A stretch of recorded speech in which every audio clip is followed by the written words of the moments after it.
evening, afternoon, and morning, based on where you're from. This is your host, Prashant. And before I get any further, I would like to emphasize the purpose of this event.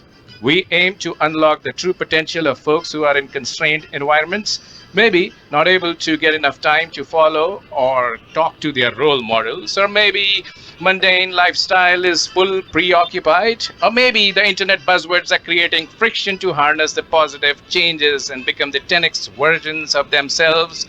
No matter what the reason may be, there is value in staying towards the end of this event. And without any further ado, let me introduce you to today's guest speaker, Chitra Singh. With over 3 decades of expertise in building and scaling inspired sales teams, Chitra has dedicated her career to the art of selling and the joy of inspiring others, especially women, to embrace this powerful skill.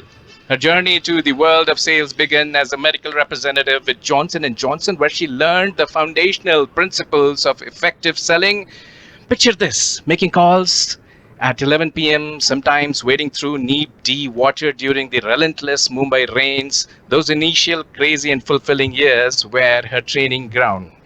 She honed the skills and insights that have guided her ever since. Building on this foundation, she pursued masters and went to lead sales teams in India's largest banks and achieving phenomenal sales success. However, throughout her career spanning 3 decades in sales leadership roles, she noticed a stark gender gap. A very few women were actively choosing and remaining in sales roles to reach leadership positions. Often she found herself as the only woman in the room, the lone female sales leader. Driven by this realization, Chitra decided it was time to inspire and encourage other women to sell with confidence and lead with conviction. So without any further ado, Chitra, welcome. Thank you for joining. How are you doing today? I'm doing well. Thank you for inviting me. Really very excited to be here and talk to all the listeners as well as you. Thank you, Chitra. So Chitra, where are you based? I'm based in Bangalore. Okay, nice. So I think all festive season and good weather is keeping busy. So that's nice. So Chitra, about the topic, knowing how to sell can transform your life. Let's jump into it. What do you think about it? What's going on? Absolutely, I agree with this, and that is why I suggested that we have this topic. It has transformed my life at least, and I can say that for everyone else because it's a life skill.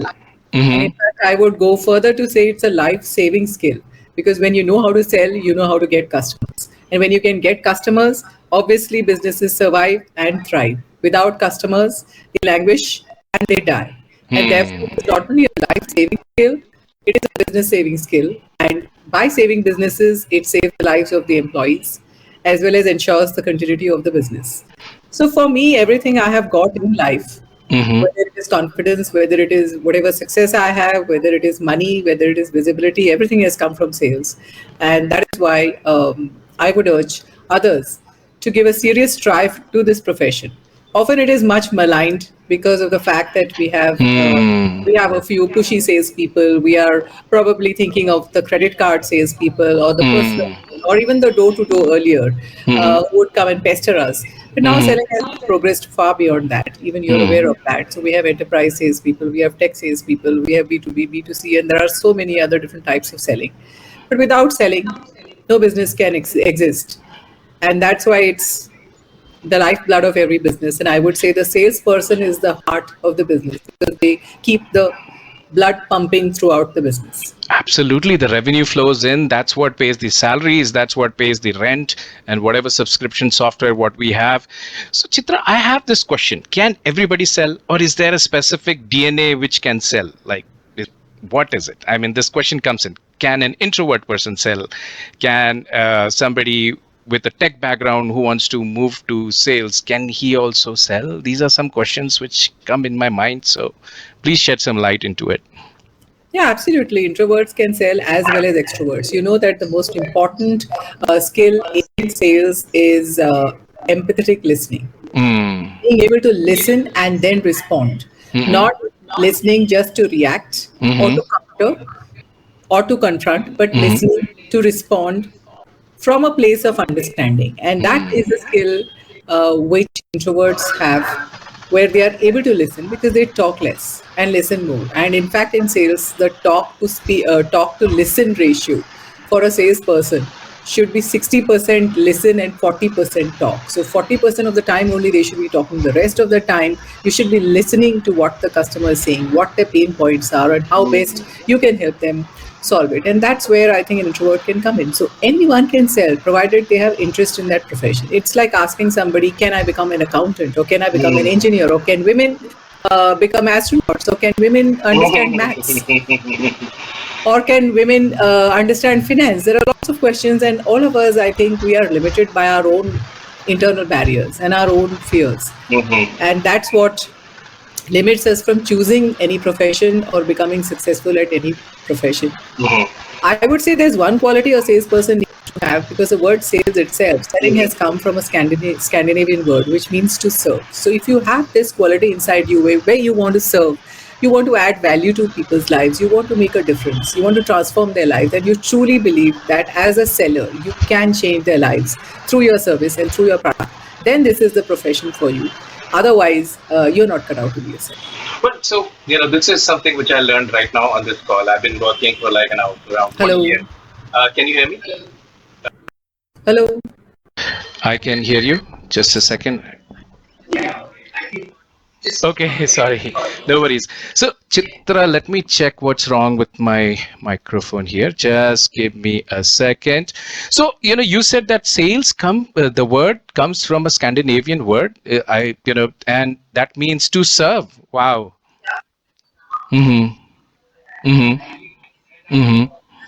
Make an impact and make a difference to their lives. If you truly believe that selling can do all of that, and you are here to do that, then selling is a profession for you. Otherwise, you're in the wrong place. That's what I said towards the end. No, this is learning from me. I didn't know that this whole thing.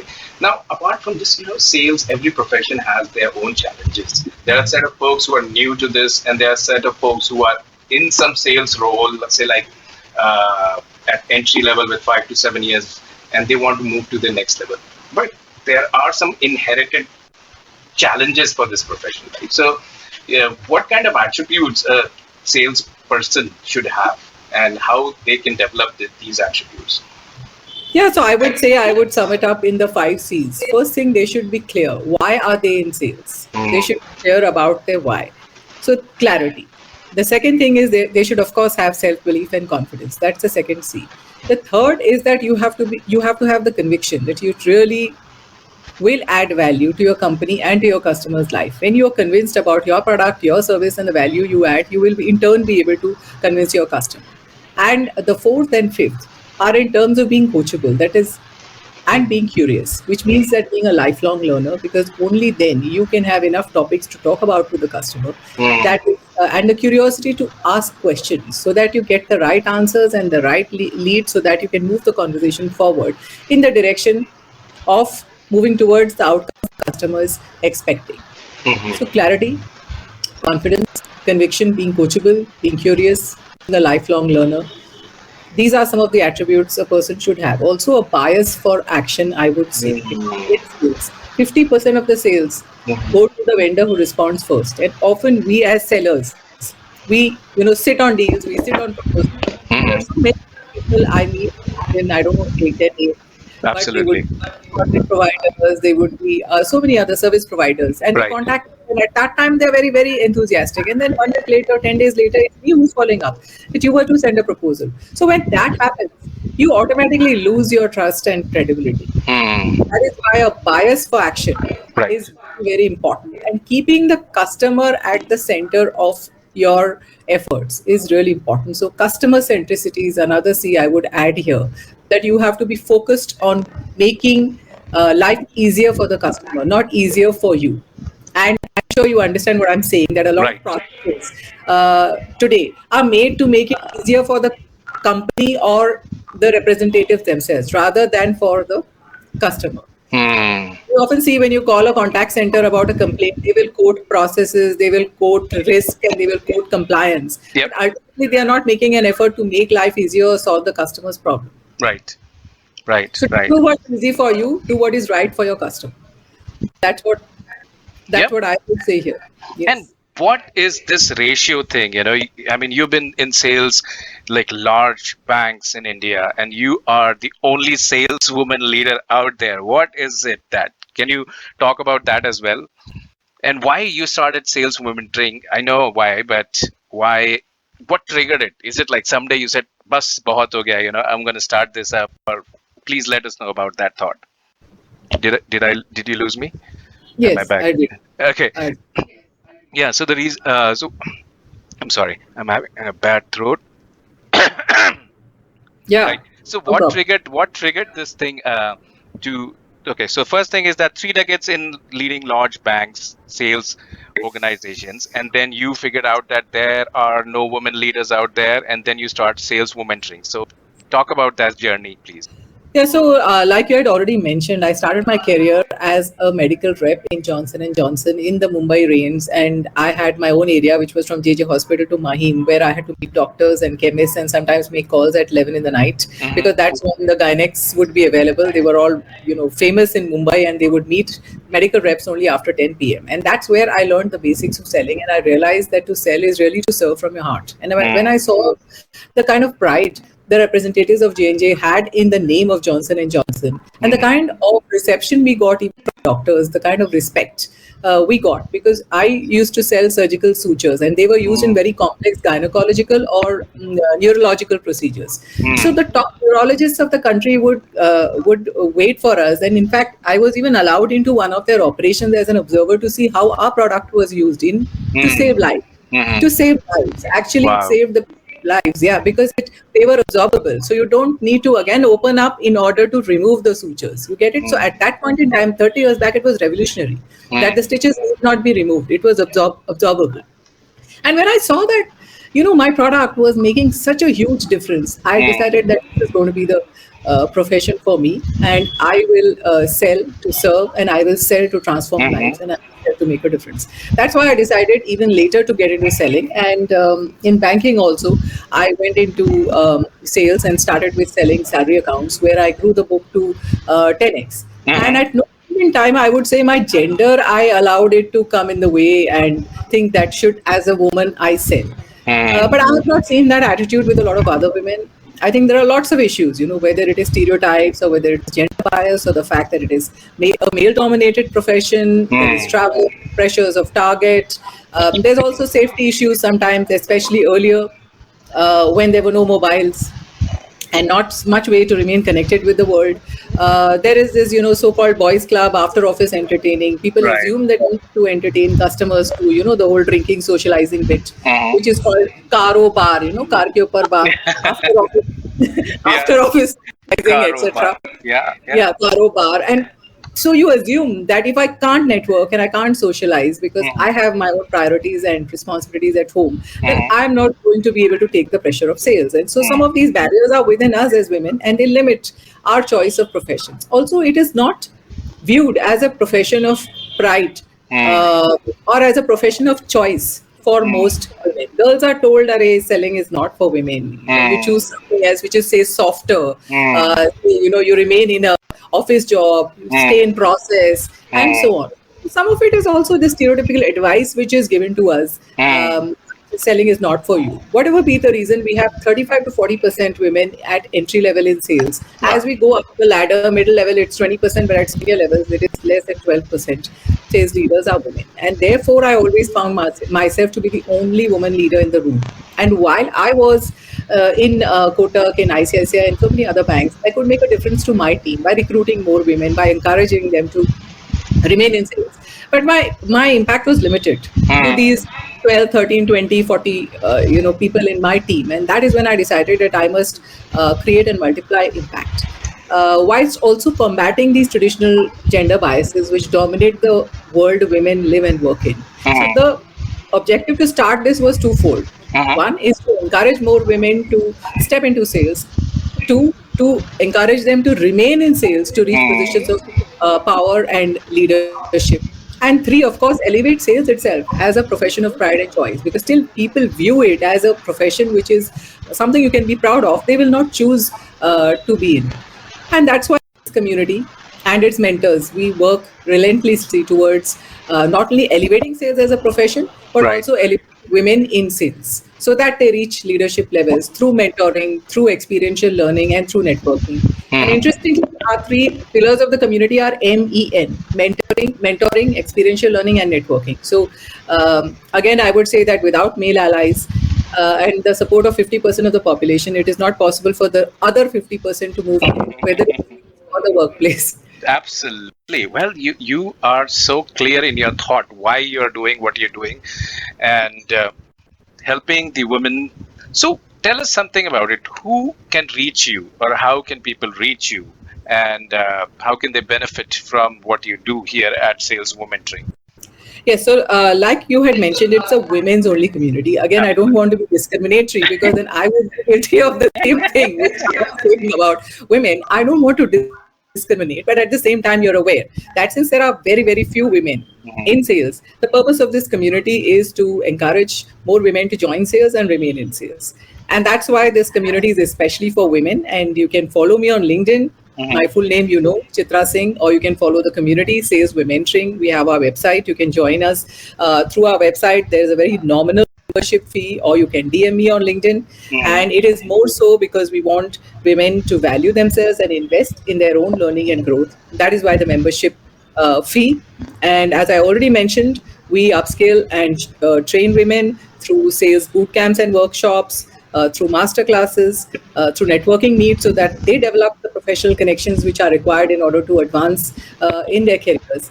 And also, we have mentors who have many of them have 15 to 20 years of experience. Our combined experience is more than 100 years. Wow. So we've been on the journey, and we can help and guide these women, and some of the obstacles and challenges which they view as unsurmountable now, I'm sure we can help them resolve. And many of them are to do with work-life balance, which I've written about even today in one of my posts, and how you can achieve it. So women face this peculiar problem because we do double the domestic work that men do, maybe even 3 times. Or say a double shift. And that's why they come to me with their unique problems. And whenever I have mentored them, I must say that they have found a solution. Whether it is, I'm pregnant, my mother-in-law wants me to leave my job, or whether, my boss is pressurizing me to work late, and etc. We've come up with unique solutions, but it has been possible. And that's what gives me the enthusiasm and the passion to go on this road.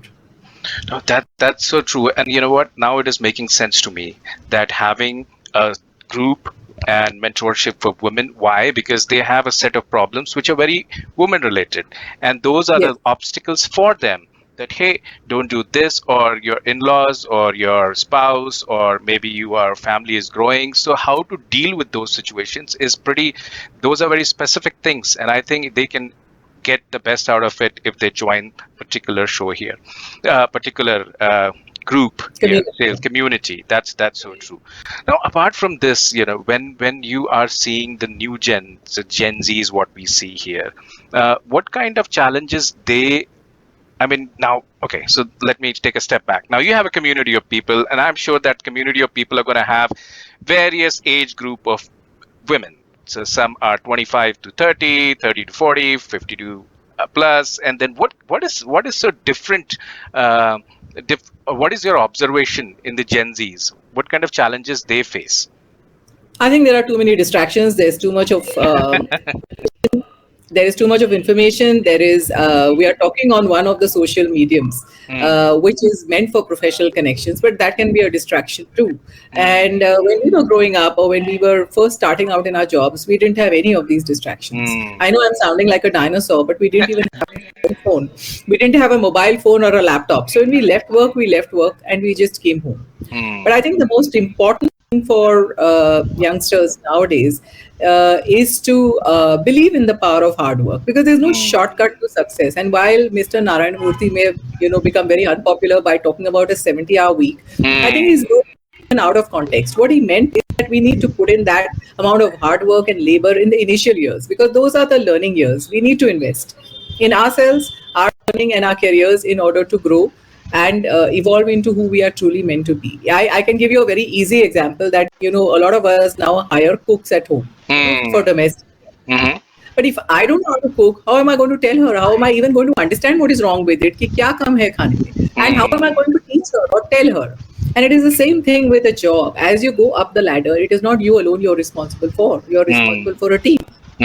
You're responsible for the performance and the profitability of that team. And in order to make them more effective and efficient, you have to know how to do it, and then you have to demonstrate to them how to do it. Also, you have to simplify very complex organizational goals into simple activities they can do on a daily basis in order to go achieve the organizational outcomes, right? So if you are able to do that, only if you have walked that road and you have walked the talk and you have done what you are telling them to do. Otherwise, neither are you able to explain to them, nor will you be able to earn their respect or earn their trust. And that's what I have found that has worked in my career. For example, when I first started out in banking as a branch manager, I sat at the seller's counter. The people who would, again, that sounds like a dinosaur, the people who would give you the when you would money at the bank.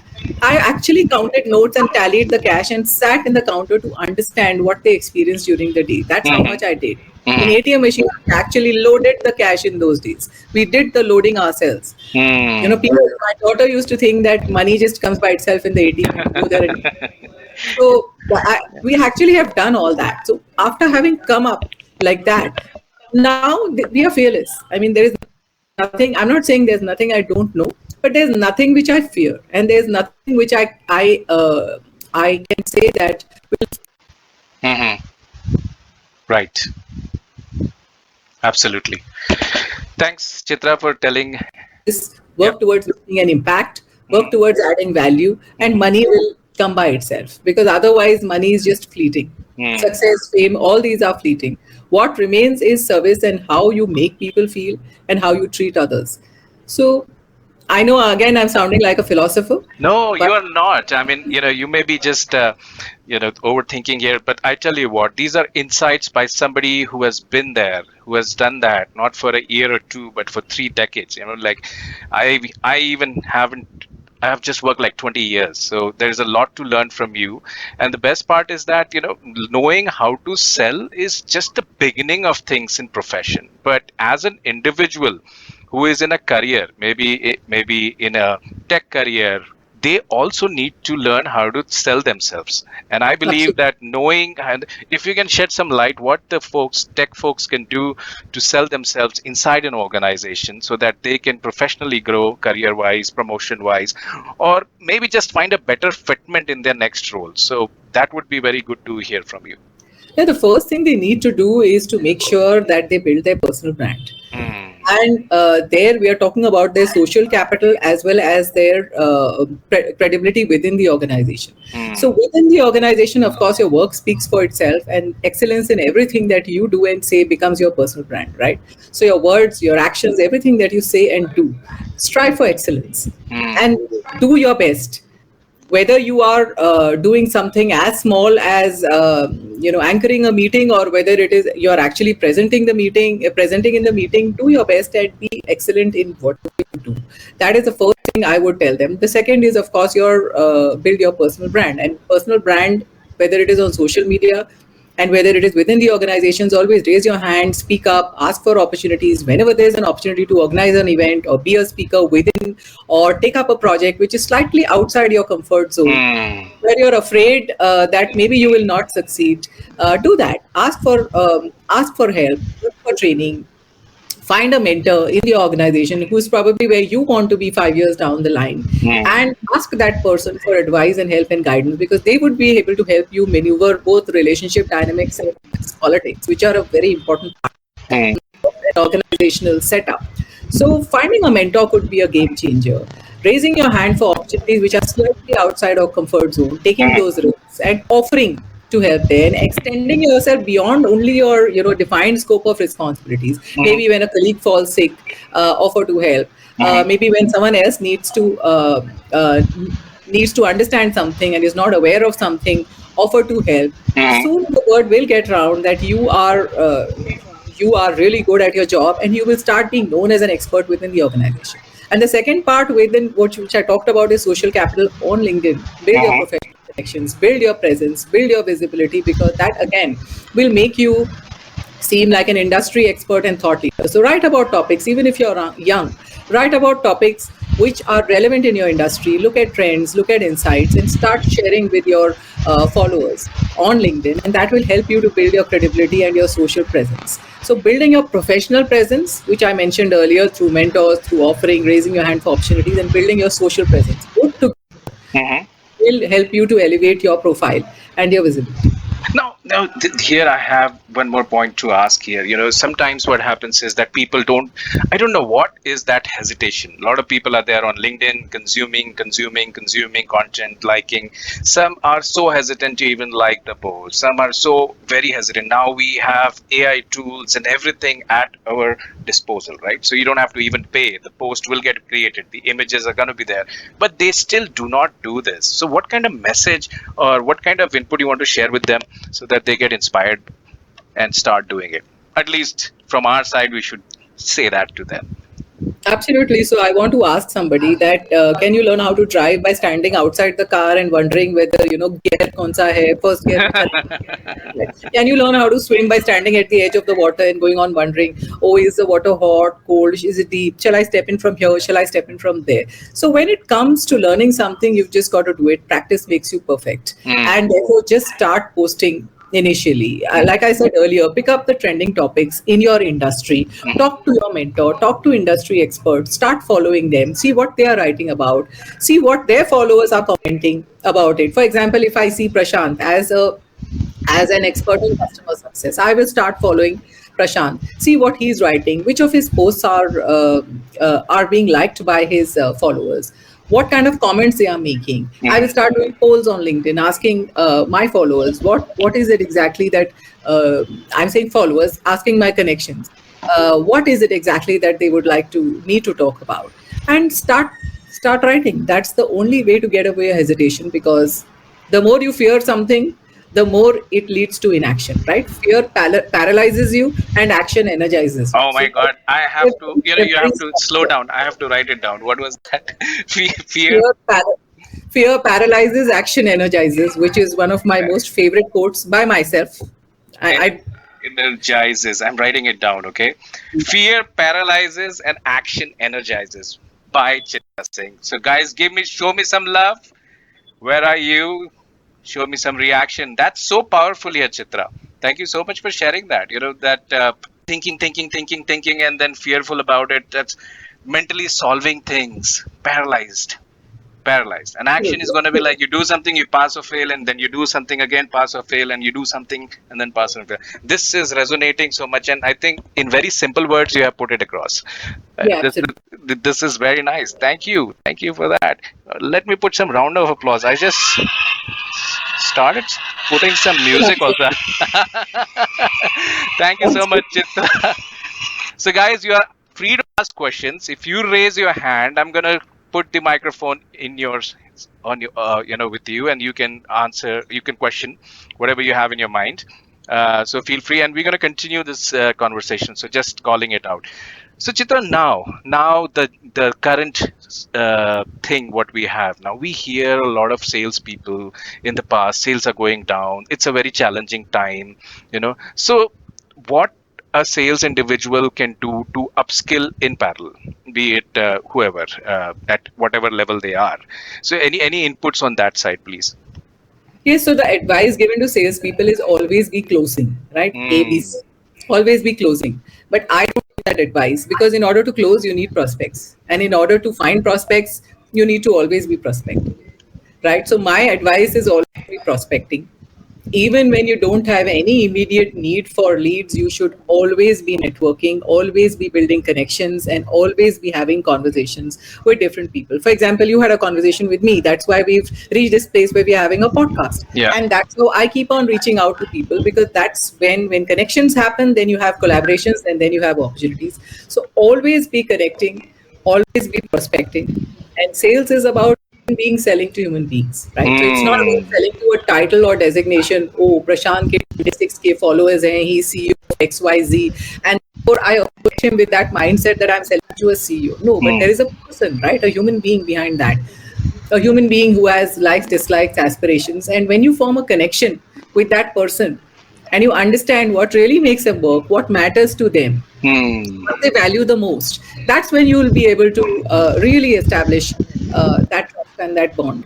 And otherwise, sales is a constantly shifting landscape, and what persists and what is permanent are the bonds and connections. So remember, we are selling to human beings, and always be networking. And networking is not about simply, tick connecting with people and then forgetting about it. It is about building, enhancing, and leveraging then on those relationships and remaining connected, irrespective of whether that person is going to help you today or not.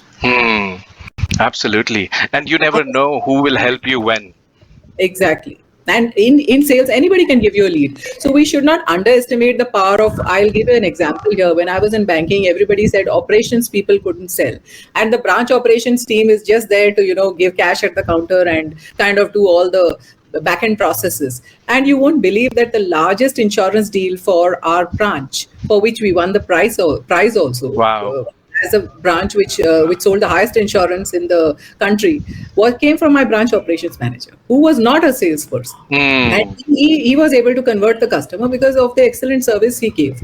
So that is another tip I would want to give them. Apart from always be networking and always be prospecting, it is also make sure that your follow-up and nurture of the customer, your after-sales service is as good as your sales. It's not as if the deal is closed and everything is over.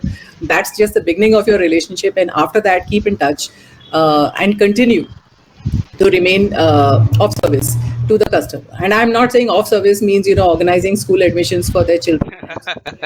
Find out what matters to them. And it could be something as small as a post they put in that my daughter is going abroad to study, and, calling up and wishing her the best of luck and saying that I wish both of you all the very best of luck. I'm sure she'll be successful. Just making that one call maybe makes all the difference. Totally. And what should any kind of blog or any kind of online resource, what a sales professional or anybody who wants to step into sell? Now, see, we have been speaking for 30 odd minutes here. Now, we have learned that why it is important to learn how to sell. And I am at least convinced that, knowing how to sell can transform your life for sure. The third thing is the obstacles, challenges, being a woman, those challenges. And you are doing a great thing out there, building a community for women. And women can go to SalesWomentoring.in or .com. .com, yeah. .com, yeah. SalesWomentoring.com, and they can be part of the community there and leverage whatever resources you have. So anything else you want them to watch on YouTube? Any kind of practice they can do in their daily discipline, or maybe give us a tip. Give us a जादू का tip, please.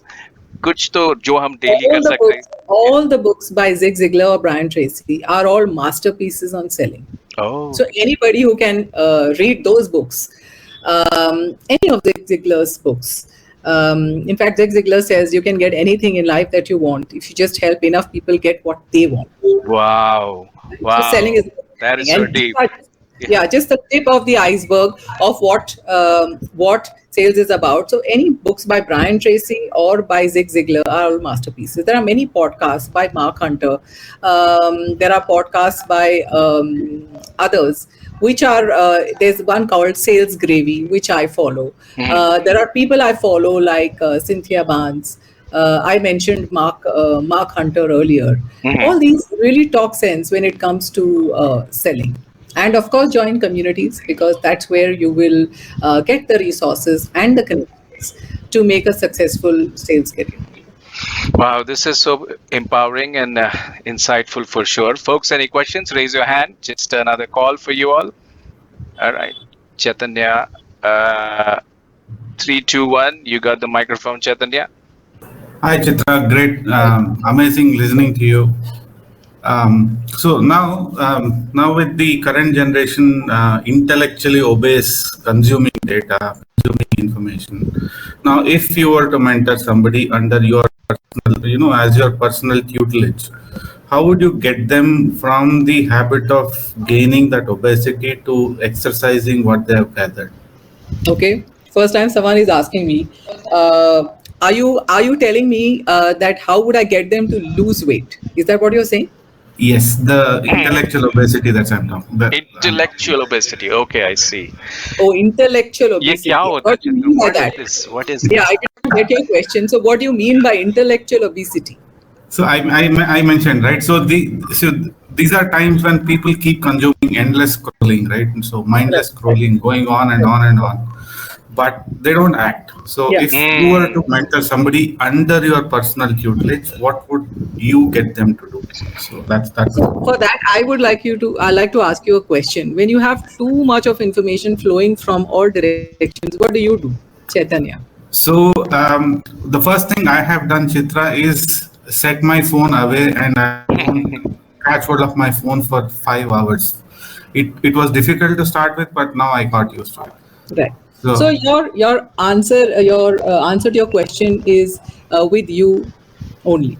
You've already answered your question. So what I would tell them is information is plenty. It's available everywhere, and anybody can get it free on the internet, on LinkedIn, on any other social medium. But it is insights which are valuable. right, As a mentor or as a manager, I would try to give them insights which help them to realize their career goals and aspirations, and of course, uh, uh, link them with the organizational goals and objectives. And I will show them how they can progress using those insights and using those perspectives rather than just mindlessly consuming information, because information has no power until it is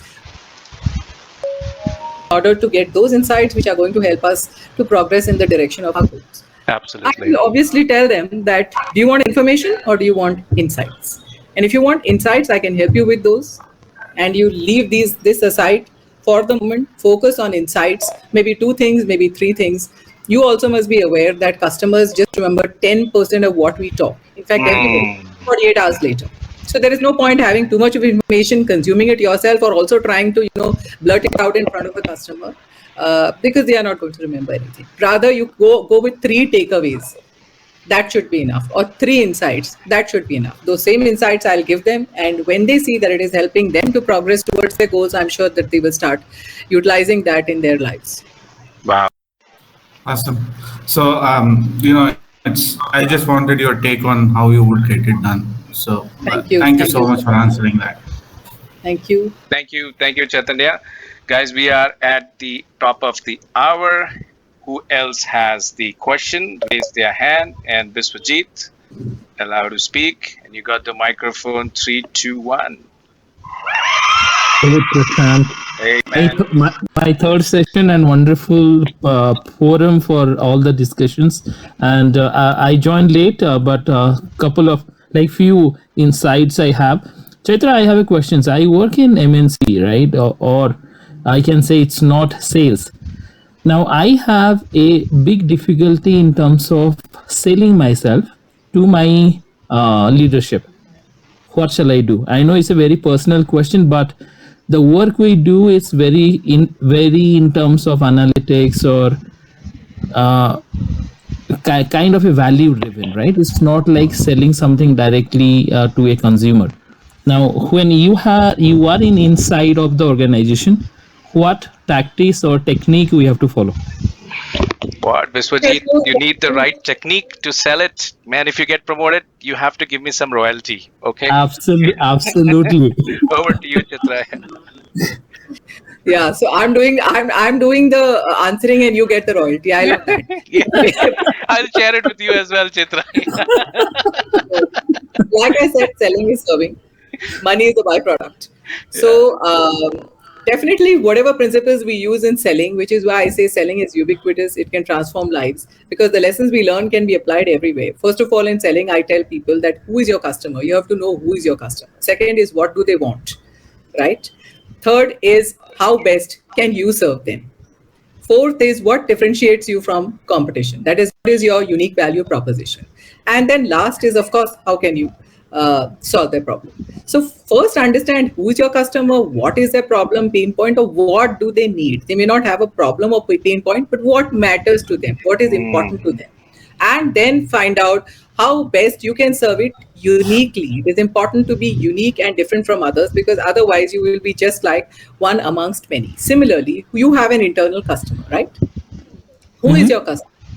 Who is your customer? What is their persona? What matters to them? What is important to them? And how best can you present and serve them uniquely in order to realize their outcomes, their goals. What is important to them? How do they measure success?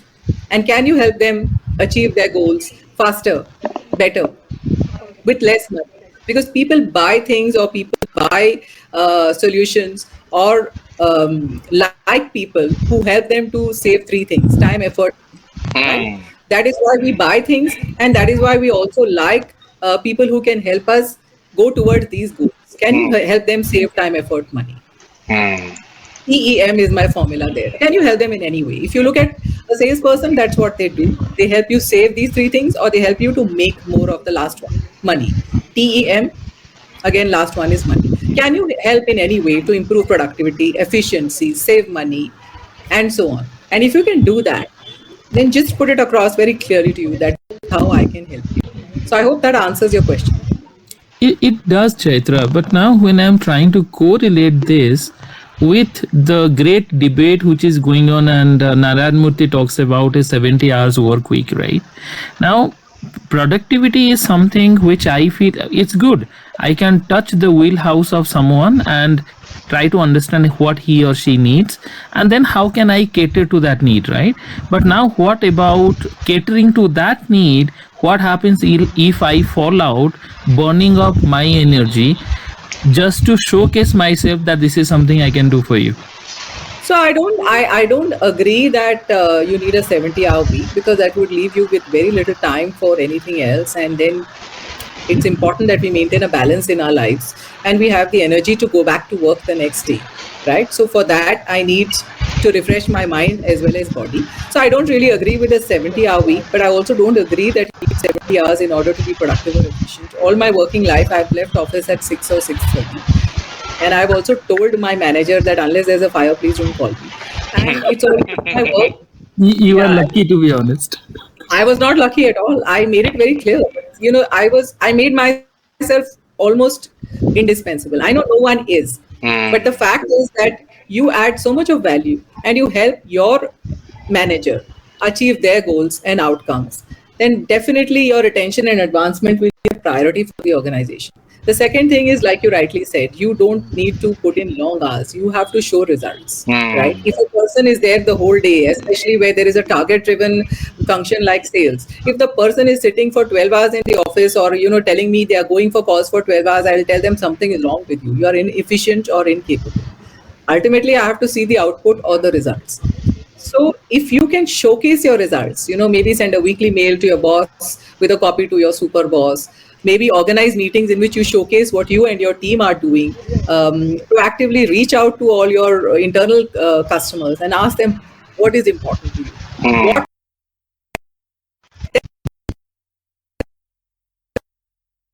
What time in Jana Small Finance Bank, head of the bank transition team, which actually helped to launch the bank. Since I was a career banker, I helped to launch the bank. It was a support team. I was not making money at that point in time.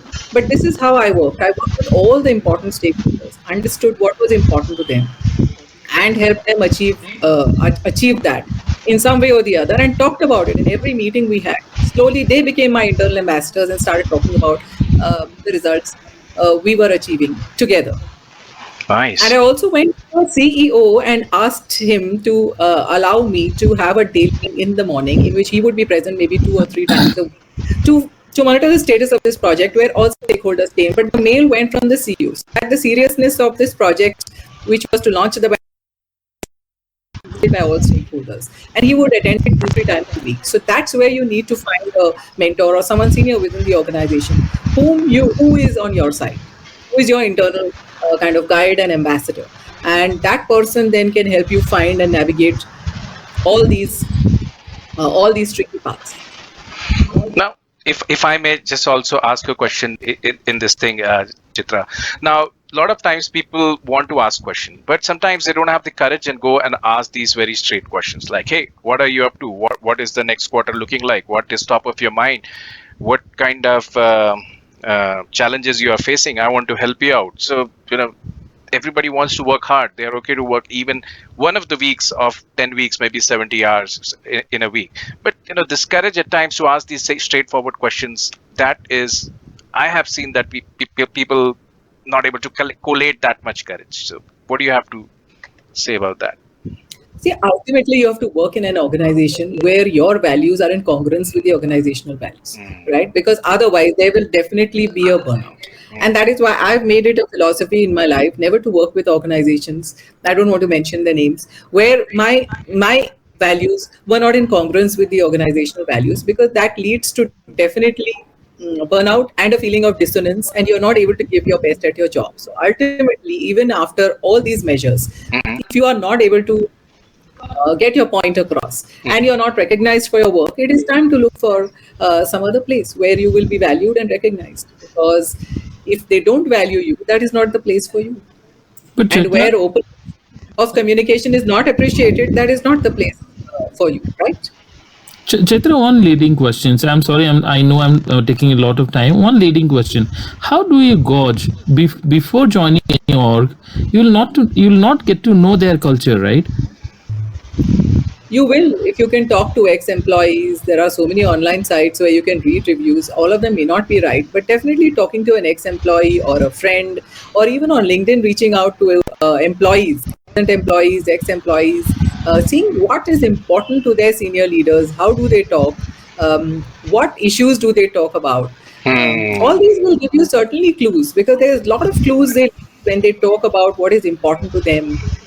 Say for LinkedIn, in LinkedIn, you can see what does a person talk about in their profile. You can see the causes they are associated with. You can see what do they volunteer for. You can see the volunteering activities, what kind of associations they are interested in, what kind of work they do outside the office, what are their hobbies. These tell a lot about them. And you can always reach out to ex-employees and find out. Sometimes we ignore these signs. It's just like in relationships, we often ignore these signs. I tell a lot of women when they're getting married, they ask the same question: how do I know that he's the right person? It's the same. A woman knows what kind of man a person is by seeing the way he treats the women in his life, his mother, his sister, and so on. Similarly, you know how an organization is by seeing how they treat their ex-employees or how they treat their present employees. So reach out to someone in order to understand how their culture is and how they are treating what is important to them, and you will understand whether it's the right place for you to join or not. Thanks, Chitra. I think good, insightful suggestions. Thank you. Absolutely. Chitra, you want to take another question or? Sure, we can take the last question and then we can move on, because I know that. Yeah, it's getting late here. Okay, so Vikram, over to you. Yeah, hi Prashant. Am I audible? Just a second. I think I have done. Chitra, can you raise your hand, please, on the app? It's moved to. Yeah, just a second. Sorry about that. I was just moving Vikram to move to listening, and then the screen flipped. Okay, Chitra, I think you can hear us now. Vikram, over to you. Yeah, hi. I know. At first, I thought it was an act of protest or something. So I thought it's. Yeah, hi Chitra. I really appreciate this session. Prashant, thanks once again. I knew that would be very useful. Since we're short of time, I don't want to take up too much. Sure. Just a very quick introduction. I run a company called Boardroom Comedy, which specializes in corporate comedy. As I mentioned in Prashant's sessions earlier, I do comedy. I'm a pretty serious person when asking about business, so don't let that throw you off. One of the challenges that I'm currently facing is that I've not often done outbound leads. Typically, whatever leads come for corporate shows, they usually come inbound, through LinkedIn or through network. Outbound is something that I've not often explored more. And one of the hesitations I feel is that if I do outbound, especially if it's not solicited per se, whether it's through LinkedIn emails, does it result in some sort of perception of your brand not being a very premium one if you're doing direct outbound? Is that a correct hesitation to have, or am I missing something, and how can I address that? That's my question. Happy to clarify if anything's not. Yeah, the question is very clear. Should I sell and should I reach out to customers, or should I wait for them to reach out to me? So let me tell you that the pipeline will dry out at some point of time or the other. And if you want to your pipeline to remain full, all ways of reaching outreach as well as inbound, both inbound and outbound techniques have to be used. And while your inbound seems to be working, it may not last forever. For example, even referrals or even events, networking events or speaking events, all this is outbound, right? For example, some of it, now I'm talking on this. Now a lot of people are seeing me talking and they reach out to me later. That is a combination of outbound and inbound. So in order to get inbound, you have to do some outbound. And that could be at a comfort level what you wish to do, but ultimately a founder or an owner is the best brand ambassador for their brand. And when they see a founder talking with conviction and confidence about their brand, I'm sure they start believing in your brand, because selling is all about transfer of confidence from the seller to the buyer, so that the buyer's belief in the product is more than their doubts, right? So you are helping them to dispel their doubts and ensuring that their belief is stronger than their doubts. If you don't go out there and sell, how can you expect others to sell as well as you? And how can you expect the inbound leads to come in? And outbound is also like social selling, because social sellers outperform their peers and achieve 50% more of their quota. So everybody who is on selling on LinkedIn or on Instagram, depending on what is your product like, B2B or B2C, they are doing better than all their peers. So even social selling is outbound. For example, I send a DM to Prashant and I ask him for some business. It is obviously outbound selling, but there is a process for that. And if you follow that, you won't be seen as pushy or manipulative.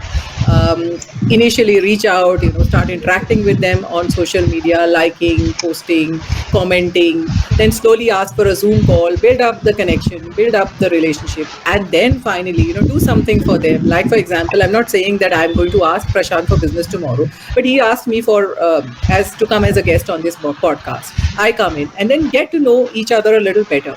So don't, as one of my friends says, don't dig the well when you're thirsty.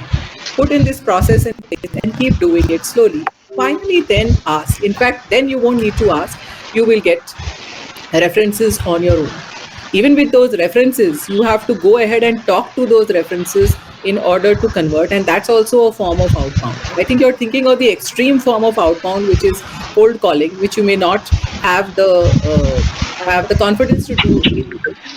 But these forms of outbound, whether it is through social media, DMs, and so on, is like a kind of soft sell, right? Because you're leading up to the sale by doing first connecting, liking, conversing with them on social media, then having a Zoom call, and then finally talking to them about business. Thank you so much, Chitra. I think everything you said made a lot of sense. And I just realized as I was listening to you, if I can sell the jokes to a corporate audience and make them laugh, which should be much harder, surely selling the corporate show to them should not be as hard. Absolutely. It's like, if I can do that, surely this cannot be that difficult. If I can sell them there and make the right impression, then I suppose I should be able to do that when I'm pitching the brand as well. So thank you so much. Your uniqueness is already there. Once you're unique, people will definitely be interested in listening to more about you. Most people suffer because they don't have anything unique to talk about or to differentiate them. For you, your unique proposition is already there. Relatively easier to talk. Okay. Well, thank you, Vikram, for your question. And thank you so much, Chitra, for answering this question. I think this was a very obvious question also. Sometimes we are hesitant about some action. But any closing notes from your side, Chitra? Yeah, I would say that don't have all these limitations and these thoughts which hold you back, whether it is in sales, whether it is in life, or whether it is in your career. I think overthinking leads nowhere. And like I already said, your fears will either paralyze you or you can let your actions energize you.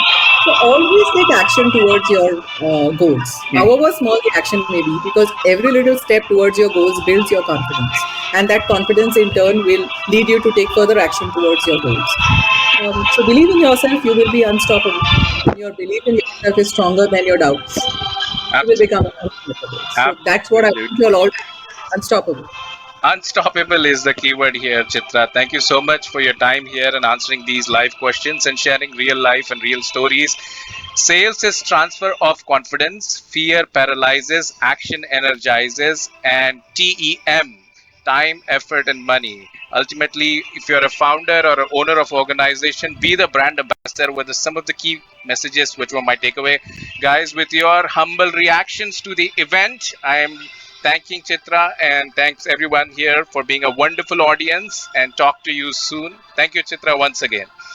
Thank you for inviting me, Prashant, and thank you, audience, for listening to us and giving us so much of love. Thank you so much. Bye-bye. Good night.